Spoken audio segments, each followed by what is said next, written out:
Dans l'actualité politique, Cabral Libye déçu après le rejet de ses recours à la chambre administrative de la Cour suprême, des motifs qui n'ont pas convaincu le président du PCRN engagé dans cette compétition électorale prévue le 9 février 2020.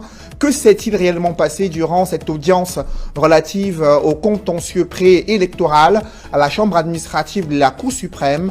Élément de réponse avec Guy Zogo. Le Parti camerounais pour la réconciliation nationale ne peut toujours pas concourir dans les circonscriptions de Galim, Diban, Biwa et Guibassal où ses listes municipales ont été rejetées par l'ECAM. Saisie par un pourvoi, la chambre administrative de la Cour suprême vient de débouter le parti de Cabral Libye. Je ne suis pas sûr que la réponse est aussi formelle. Pour le moment, on a posé des pourvois et la chambre semble répondre que les décisions des tribunaux administratifs en matière électorale ne peuvent faire l'objet que d'appel.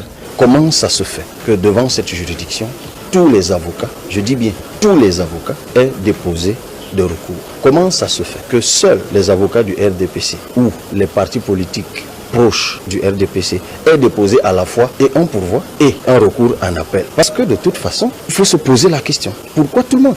Tout en se pliant à cette décision, le PCRN parle d'une démarche qui lui pose problème. Comment la même juridiction va donc appeler à la barre le RDPC dont le pourvoi a été débouté, mais qui va quand même examiner son appel? Ça veut dire qu'il y en a qui avaient une information. Ça veut dire qu'il y a eu concertation quelque part. Et il faut voir, nous qui avons reçu ces documents pour faire des mémoires en réponse, il faut voir à quelle heure on recevait les appels. Donc ils ont d'abord déposé comme tout le monde des pourvois, et puis se sont arrangés à recevoir ou à organiser le dépôt des appels par d'autres. Loin de décolérer, le parti de Cabral Libye évoque même des arrangements dans cette procédure.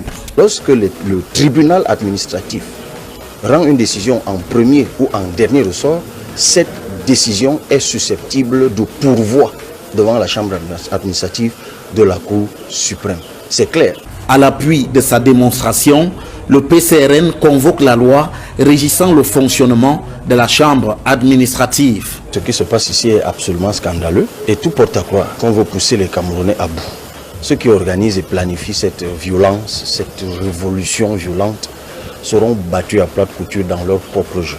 Au final, le Parti camerounais pour la réconciliation nationale, qui accuse le pouvoir de fouler aux pieds les règles démocratiques, garde l'espoir de voir encore ces listes examinées et réhabilitées pour les municipales de février prochain.